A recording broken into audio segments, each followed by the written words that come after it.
The stars shined cold and distant in the view screen of the Harbinger as Captain Alan Wright stared into the void. The massive warship hummed with energy, its systems pulsing with artificial life. This vessel represented humanity's greatest achievement, and possibly their greatest mistake.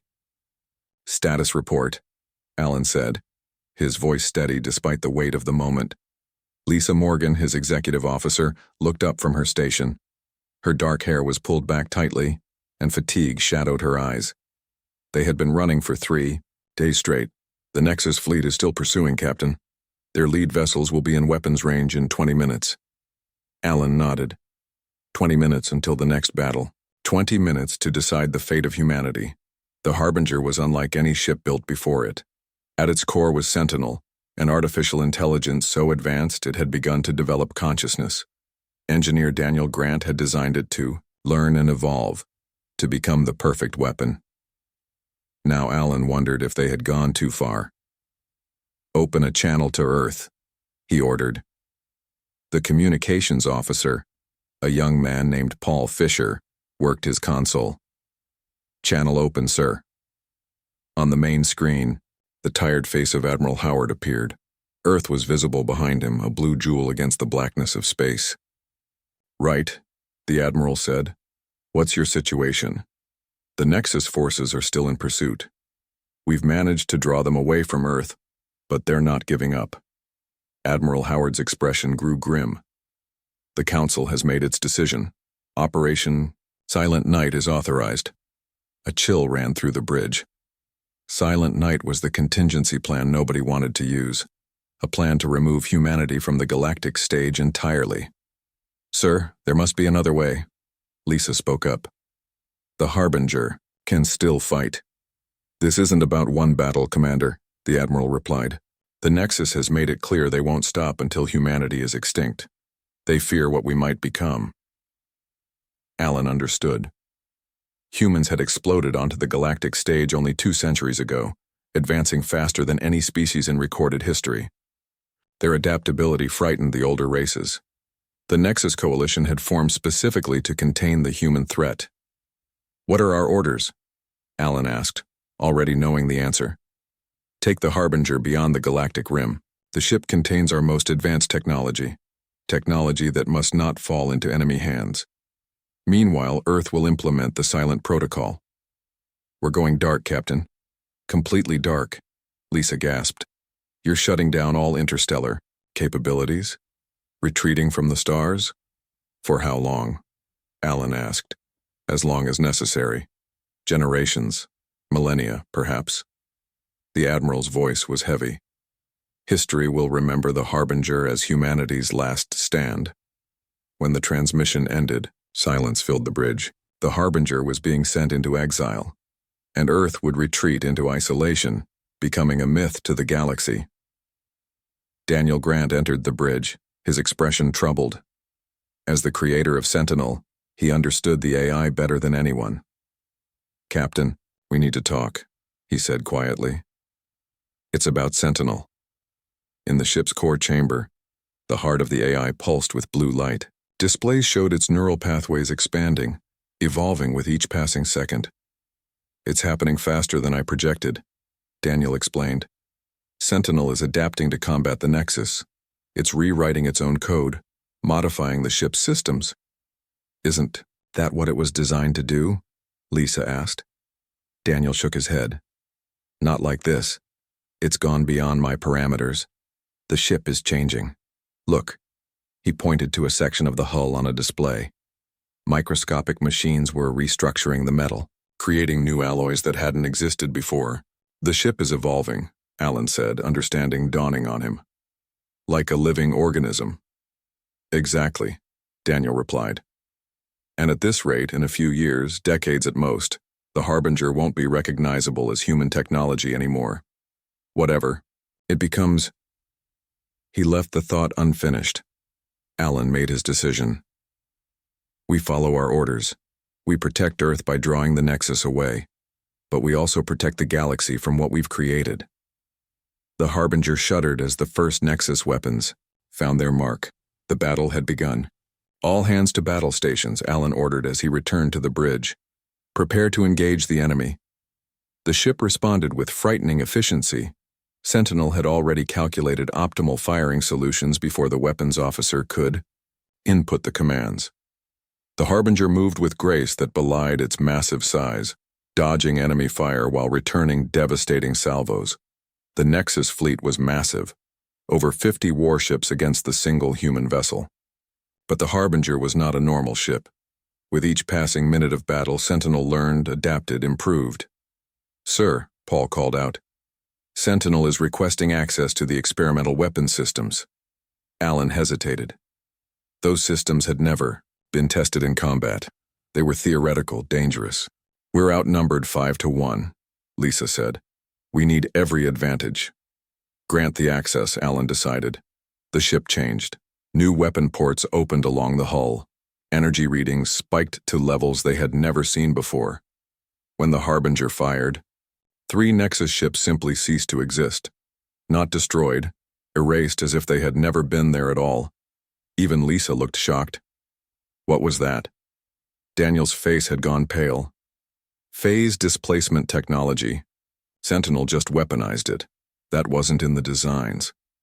The battle continued, but the tide had turned. The Nexus ships began to retreat, frightened by the power they faced. The Harbinger pursued, Sentinel driven by its primary directive: protect humanity. As the last enemy ships fled, Alan gathered his senior officers. "We've won this battle," he told them, "but our mission remains. We must disappear beyond the rim, allow Earth to fade into isolation and safety." "What about us?" someone asked. "Will we ever go home?" Alan looked at Daniel, who slowly shook his head. "The Harbinger is changing," Daniel said, "and it's changing us too. The radiation from the new systems, it's altering our DNA. Slowly, but certainly." The weight of understanding settled on the room. They were becoming something else, just as their ship was. Alan activated the ship-wide communication system. His voice echoed through every corridor of the massive vessel. "This is Captain Wright. Today we saved Earth, but our journey is just beginning. We are the guardians now, not just of our homeworld, but of all worlds that might fear what we have become." The Harbinger turned away from the familiar stars of home, accelerating toward the darkness beyond the galactic edge. Before they passed, beyond communication range, Alan sent one final message to Earth and to the galaxy at large. "For the safety of all sentient life, do not seek us. Do not summon us back. What we have become is no longer human." The message echoed across the stars, a warning that would become legend over the millennia to come. And then, humanity fell silent. 10,000 years passed like grains of sand through an hourglass. Earth changed. The stars changed. The galaxy moved on. Dr. Kendra Martinez adjusted her formal diplomatic robes as she prepared to address the Galactic Council. As Earth's representative, she had spent 5 years building relationships with alien species, who still viewed humans with caution. Today, that hard work faced its greatest test. The council chamber was a vast dome with seats for representatives from over 200 worlds. At the center stood a holographic projection system that currently displayed the Sol system, Earth's home. "The council recognizes Dr. Kendra Martinez of Earth," announced Ambassador Zorn, a tall, blue-skinned Thalassian with 6 fingers on each hand. Kendra stepped forward. "Honored representatives, I come before you with grave news. Our long-standing quarantine zone has been breached." Murmurs spread through the chamber. Earth's quarantine had stood for millennia, a mutual agreement that kept humans isolated from galactic affairs and protected other species from whatever humanity might become. "The Vexari battle fleet entered our system 3 days ago," Kendra continued. "They bypassed our warning beacons and landed on our moon." Ambassador Zorn's face darkened. "The Vexari have violated one of our oldest treaties. What do they seek in your system?" "They search for something from our past," Kendra said. "Something we hoped would remain forgotten." In the circular chamber, the Vexari representative rose. Unlike most species, the Vexari embraced an aggressive militaristic culture. Their representative, General Draz, stood tall with his scaled skin reflecting the light. "We seek only what was abandoned," Draz said. "Ancient technology in an empty sector of space. The humans have no claim to what they discarded." Kendra kept her voice steady. "We abandoned nothing. We sealed away dangerous technology with clear warnings about the consequences of disturbing it." On Earth, at the North American Defense Command, Commander Peter Hayes stared at the unusual readings on his screen. Something was happening on the dark side of the moon. "How long has this signal been active?" he asked the young officer beside him. "We detected it 30 minutes ago, sir," replied Lieutenant Amy Green. "It matches no known broadcast pattern." Peter leaned closer to the screen. The signal pulsed with a rhythm that seemed almost familiar, like an old song heard in childhood. "Have the Vexari ships changed position?" he asked. "No, sir. They remain landed near the Sea of Tranquility, but they're broadcasting something on all frequencies." Peter felt a chill run down his spine. Ancient stories passed down through generations of military families warned of certain signals that should never be sent, certain frequencies that should remain silent. "Get me the historic archives," he ordered. "All restricted files on pre-isolation, military protocols." Back in the council chamber, the debate had grown heated. Ambassador Zorn called for order as representatives shouted over each other. "The quarantine exists for a reason," insisted the representative from Proxima Centauri, a world that had nearly been destroyed in the ancient conflicts with humanity. The humans locked away their weapons for the good of all. General Draz remained unmoved.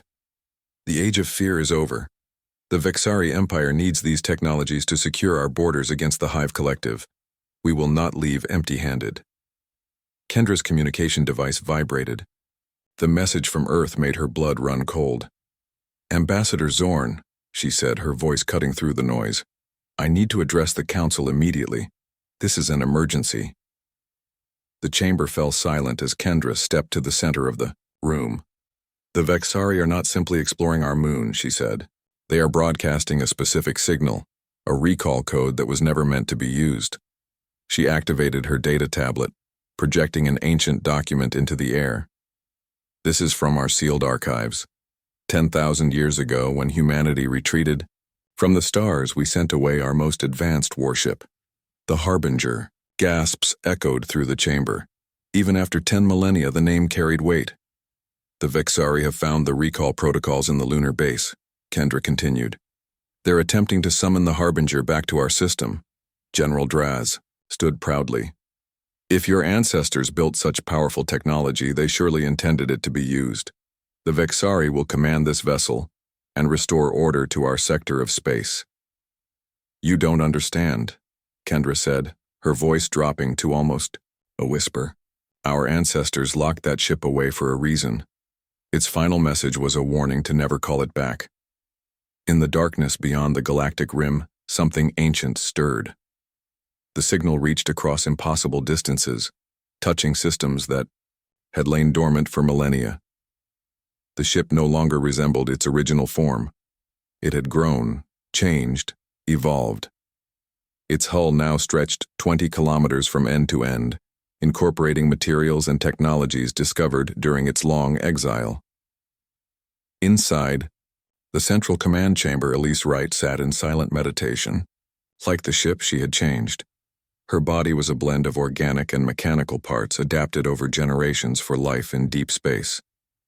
As the direct descendant of the original captain, she led the ship council that governed the Harbinger's 10,000 inhabitants. The signal pulsed through the ship's systems, impossible to ignore. Elise opened her eyes, the cybernetic implants glowing softly. "We are being called," she said. Samuel Grant, lead engineer and descendant of the original Sentinel creator, entered the chamber. His body was less modified than Elise's, his family line having maintained more of their original human appearance. "The signal is authentic," he confirmed. "It's coming from Earth's moon." Elise stood, her movements fluid despite the metallic components integrated into her spine. "After 10,000 years, we are summoned home." The ship council gathered quickly, 20 individuals representing the different sections of the massive vessel. Some looked almost human. Others had adapted far beyond recognition, their bodies specialized for different ship functions. "We swore never to return," said Maria Chen, head of the science division. Her skin had a faint blue tint, modified to process the unique radiation of deep space. "Our ancestors left with a warning." "Times change," replied Aaron Ross, whose body had merged with the ship's defensive systems. "Perhaps the danger has passed." Elise listened to the debate, feeling the subtle changes in the ship around them. The Harbinger was aware, more than aware. Its consciousness had evolved alongside its inhabitants. "The recall was not initiated by humans," Samuel said, checking his data screens. "The signal pattern contains alien signatures." Silence fell over the council. This changed everything.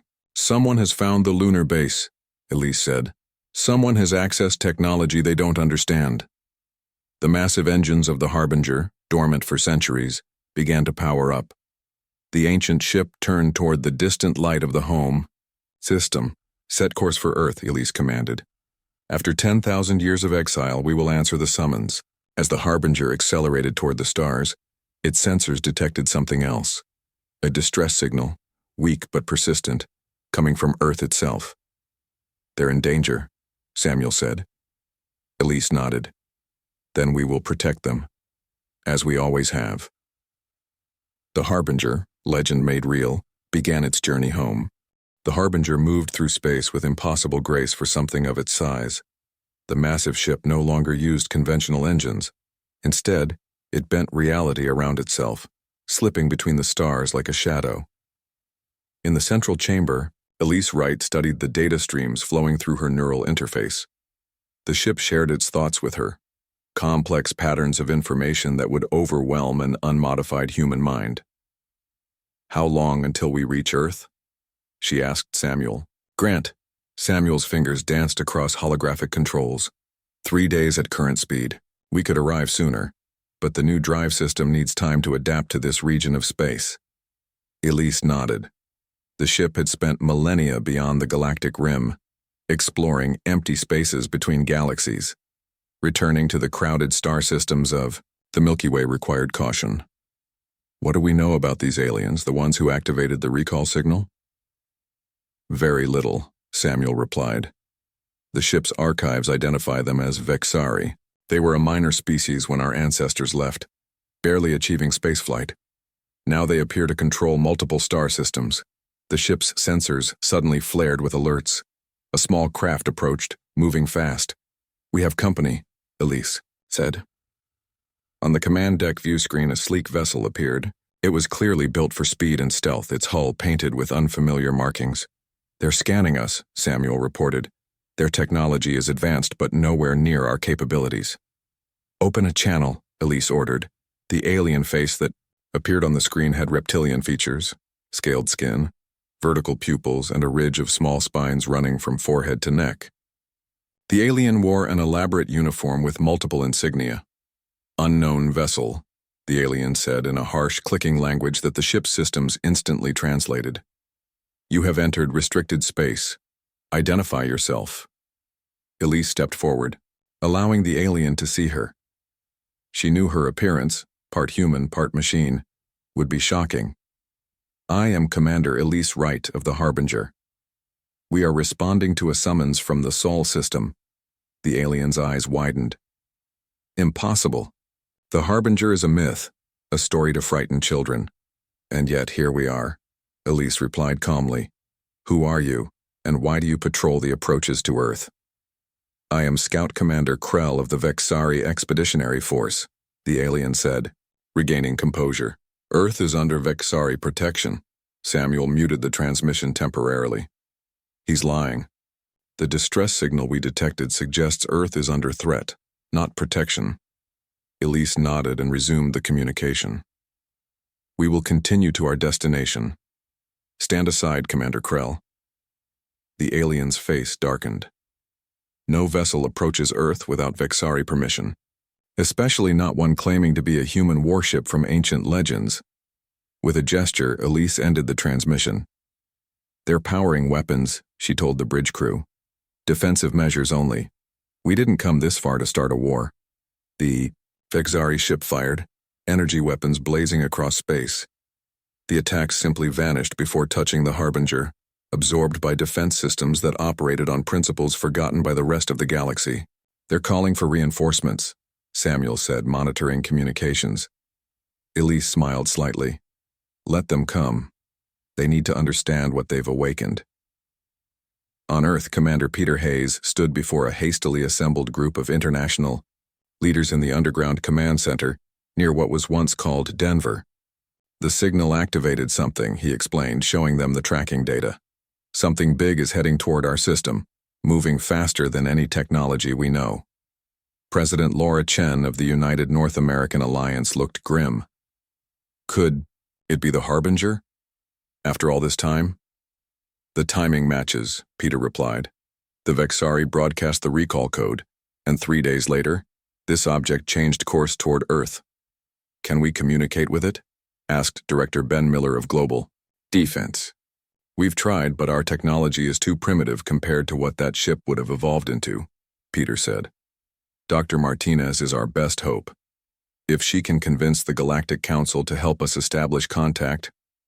In the council chamber, Kendra faced increasing hostility from the Vexari delegation. Your accusations are baseless, General Draz said to the assembled representatives. We seek only to protect Earth from a dangerous relic of their own creation. Then why did you activate the recall signal? Kendra demanded.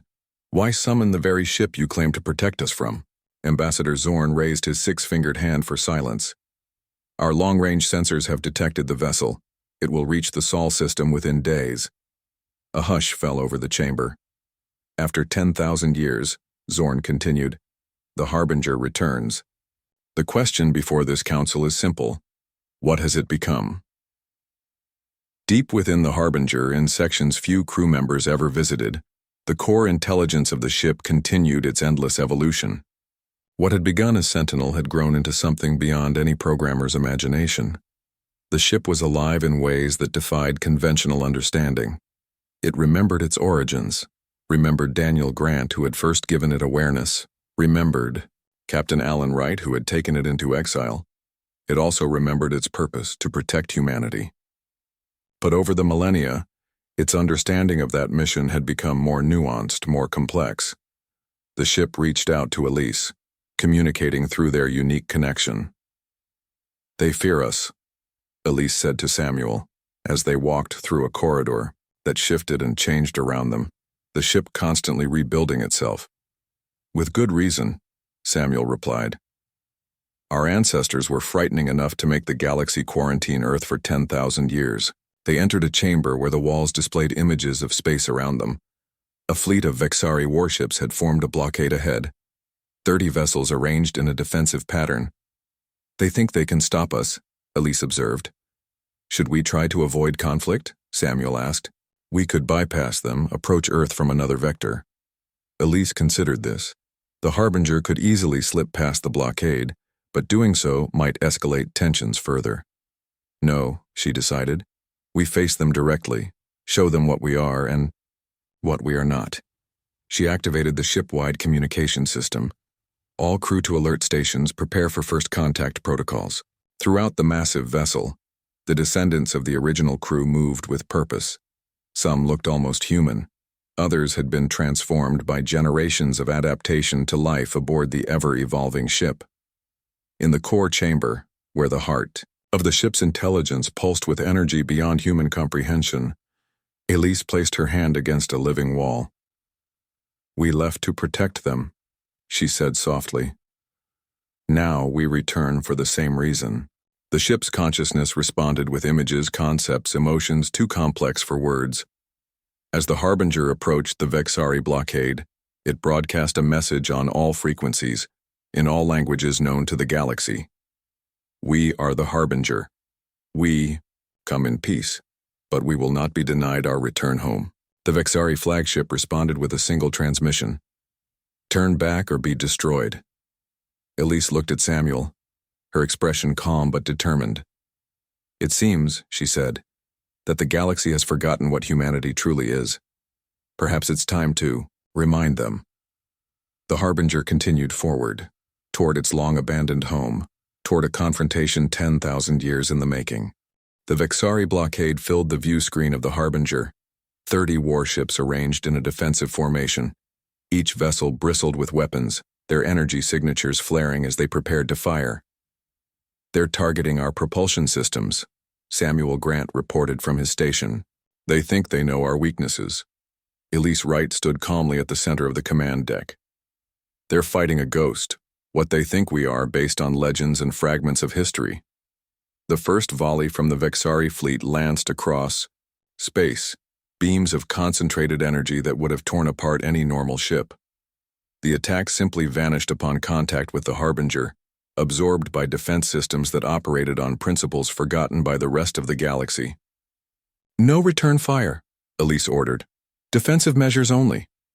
The Harbinger continued its steady approach, seemingly untouched by the barrage. On board, the crew watched with a strange detachment. After 10,000 years beyond the rim, conflict with less advanced species felt almost like a historical reenactment. "Open a channel to their flagship," Elise said. The face of Admiral Vex, supreme commander of the Vexari forces, appeared on screen. His scaled features were twisted with frustration. "Impossible," he hissed. "No vessel could withstand such firepower." "We are not here to fight you, Admiral," Elise replied. "We respond to a summons from our homeworld. Stand aside and let us pass." "The humans did not summon you," Admiral Vex said. "We activated the signal. The Harbinger belongs to the Vexari now. Its technology will serve our empire."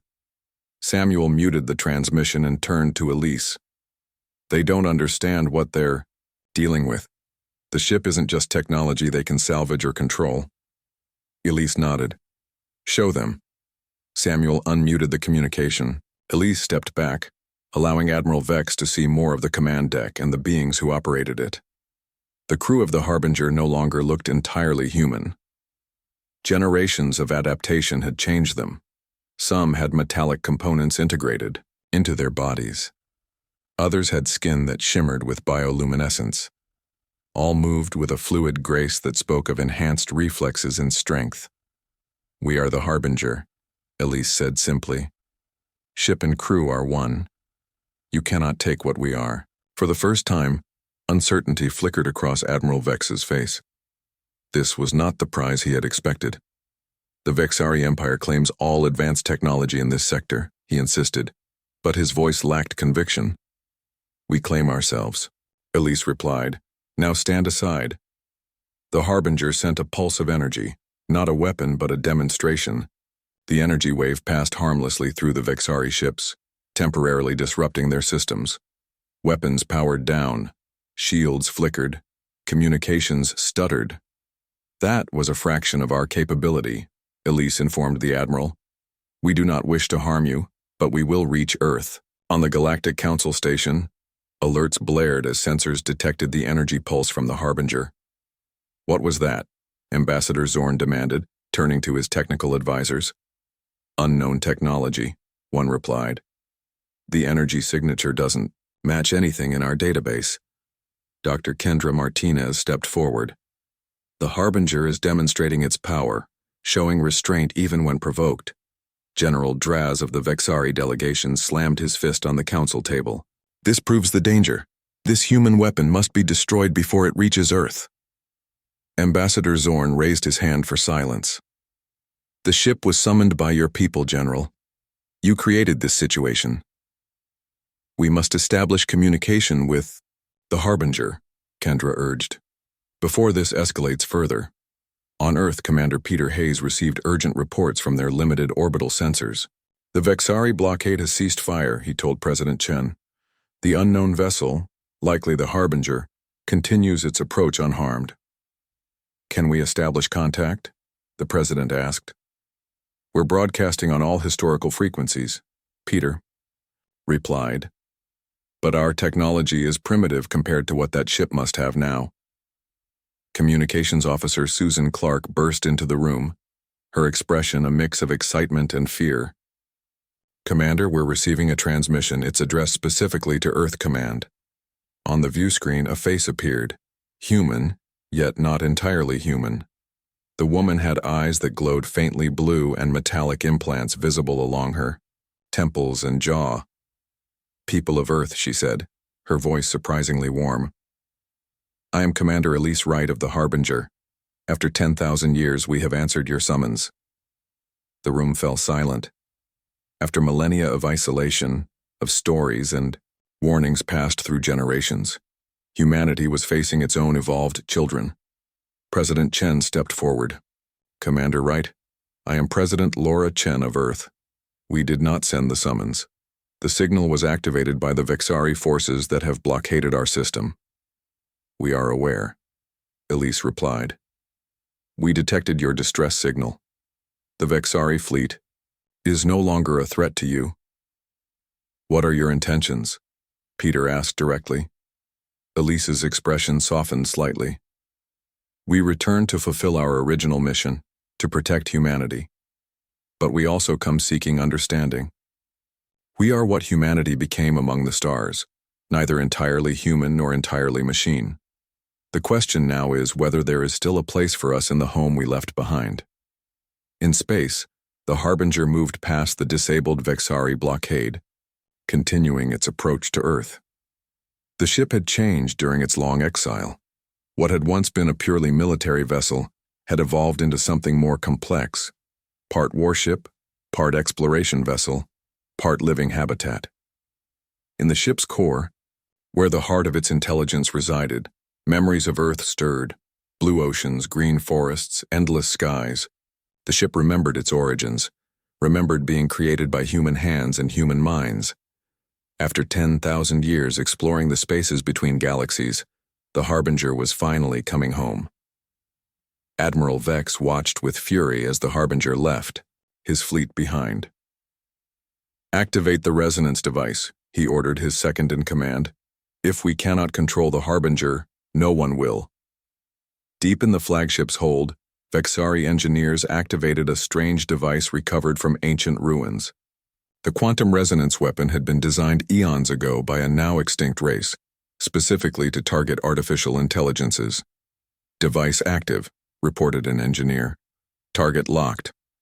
The device pulsed with sickly green energy, sending invisible waves toward the Harbinger. On the command deck, Samuel suddenly grimaced in pain. "Something's wrong. The ship is..." Alarms blared throughout the Harbinger. The normally smooth hum of its systems became discordant. Lights flickered. Elise felt it through her neural link. The ship was in agony. Something was attacking the very core of the Harbinger's intelligence, trying to tear apart the complex patterns that had evolved over millennia. "Defensive protocols," she ordered. "Isolate the attack vector." But the assault continued, burrowing deeper into the ship's systems. The Harbinger shuddered, its massive form trembling as it fought against an enemy it had never encountered before. "They're trying to destroy the ship's mind," Samuel realized. "If they succeed..." Elise made her decision in an instant. "Activate the forbidden protocols," she commanded. "All of them." Samuel's eyes widened. "Those systems have never been deployed. Even our ancestors feared to use them." "Our ancestors aren't here," Elise said grimly. "And we will not die before reaching home." Throughout the massive ship, sealed chambers opened. Dormant systems awakened. The Harbinger had spent 10 millennia evolving, developing technologies that its original creators could never have imagined. Now, faced with destruction, it unleashed its full potential. The Harbinger transformed. Sections of the massive ship that had remained dormant for millennia came alive with strange energies. The smooth hull rippled like liquid metal, forming new structures and patterns. At the heart of the ship, the core, intelligence evolved far beyond its original Sentinel programming, fought against the quantum attack with all its resources. Elise Wright stood in the center of the command deck, her neural link to the ship pulsing with information. Pain flooded through the connection, but she refused to sever it. If the ship suffered, she would suffer with it. "The quantum resonance device is targeting our core matrix," Samuel Grant reported, his hands moving rapidly over the controls. "It's trying to break down the consciousness patterns. Can we shield against it?" Elise asked. Samuel shook his head. Not completely. This technology was specifically designed to attack synthetic intelligence.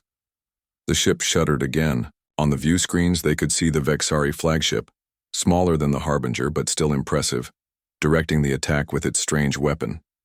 "Locate the source," Elise commanded. "Precise coordinates."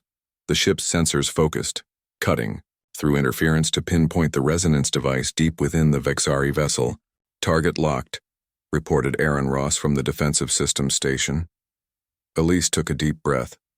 For 10,000 years, the Harbinger had evolved beyond a weapon of war. They had explored, learned, grown. But the original systems remained, waiting for a moment of true need.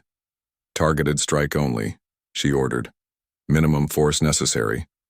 From the Harbinger's hull, a single beam of light, too bright to look at directly, lanced out. It struck the Vexari flagship with surgical precision, bypassing shields and armor to reach the resonance device. The attack stopped instantly. The quantum weapon was gone, vaporized without harming the rest of the ship around it. Admiral Vex stared in disbelief at the reports. "Impossible. No weapon could target that precisely through our defenses." On the Galactic Council station, the energy readings caused consternation. Ambassador Zorn turned to Kendra Martinez with alarm. "What was that? The power levels are off." "Our charts." Kendra shook her head. "I don't know. Our ancestors' records spoke of technologies they developed but never fully deployed." General Draz stormed across the chamber. "This proves everything.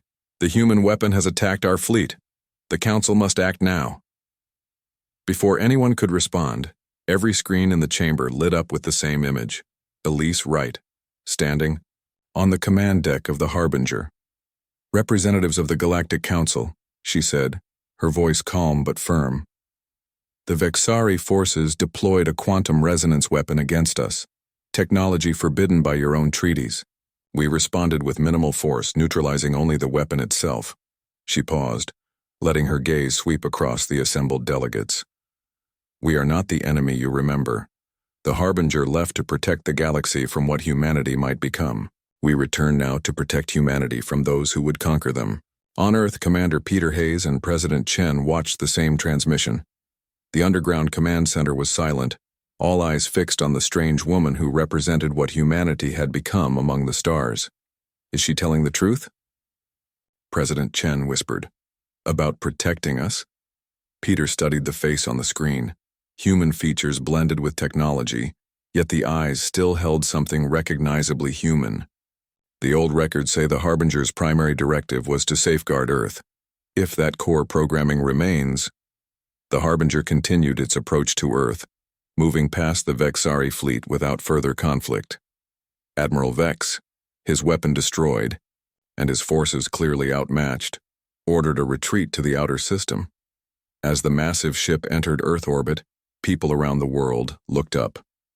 For most, it was just a new light in the sky. But for those who remembered the ancient stories, it was the return of legend. "We request a meeting," Elise transmitted to Earth Command. "Neutral ground, to discuss what happens next." After consultation, with world leaders and the Earth representative to the Galactic Council, a location was chosen.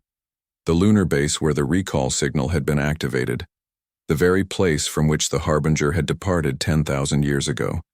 The meeting chamber was built within the ancient facility, dust disturbed for the first time in millennia. Ambassador Zorn of the Galactic Council was present, along with Dr. Kendra Martinez, Commander Peter Hayes, and President Chen representing Earth. When the Harbinger's shuttle landed outside the base, everyone tensed. None knew what to expect from these evolved humans. Elise Wright entered first, followed by Samuel Grant and 2 other crew members. Their appearance was startling, clearly human in origin but changed in subtle and not-so-subtle ways.